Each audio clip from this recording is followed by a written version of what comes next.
In Maine's Senate race, Troy Jackson is sprinting ahead of the pack as Bellows pulls out.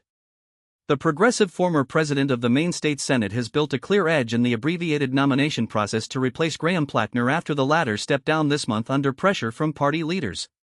Plattner ended his rewrite after a rape accusation he is denied, and Jackson now looms large in a race that will decide who the Democrats send to face Republican Senator Susan Collins in November. Jackson emerged as the clear frontrunner on Sunday. An analysis of county results shows that more than half of the 601 delegates who will attend the state convention have listed him as their choice. The convention, held next week, will select the Democratic nominee who will run against Collins, a vulnerable fifth-term Republican incumbent. The race in Maine is viewed as a bellwether for Democrats' chances of regaining the Senate in 2024. What makes Jackson's momentum so compelling is his broad base of delegate support. He is a fifth-generation logger from northern Maine and aligns closely with the progressive, populist message that Plattner championed. Both men champion universal health care, call for solidarity among working families, and criticize Israel's policies in Gaza. Jackson even joined Plattner on the campaign trail during the last presidential swing.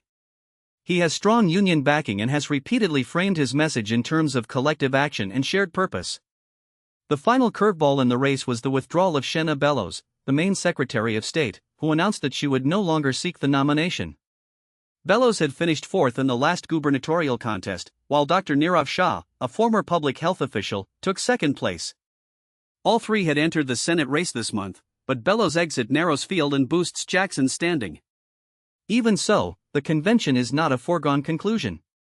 Lone delegates can change their minds, and a high-profile debate later this week could shift the fort for and.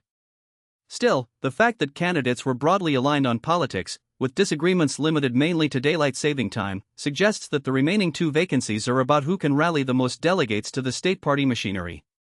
To win, a candidate needs a majority of delegates, which, with 601 in play, means at least 301 votes. The current slate shows that Jackson already rules out any need for late-stage coalition building. He has not only secured the majority of local delegate endorsements but also enjoys prosperity from the party leadership, which emphasized his alignment with the new progressive wave in national politics. With the convention looming, party leaders are quietly preparing for the electoral contest. The Democratic nominee who steps out of the booth will face a tough November. Collins is a respected incumbent, but the red state shift of Maine during the 2020 elections and growing frustration over the current national climate give the Democrats a plausible chance to flip the seat. So we watch, a former state Senate president's progressive vision now in the spotlight. The convention will be a relatively small 373 delegate affair, but every vote counts. We'll keep an eye on the delegate rosters and any late changes that might unsettle the current advantage.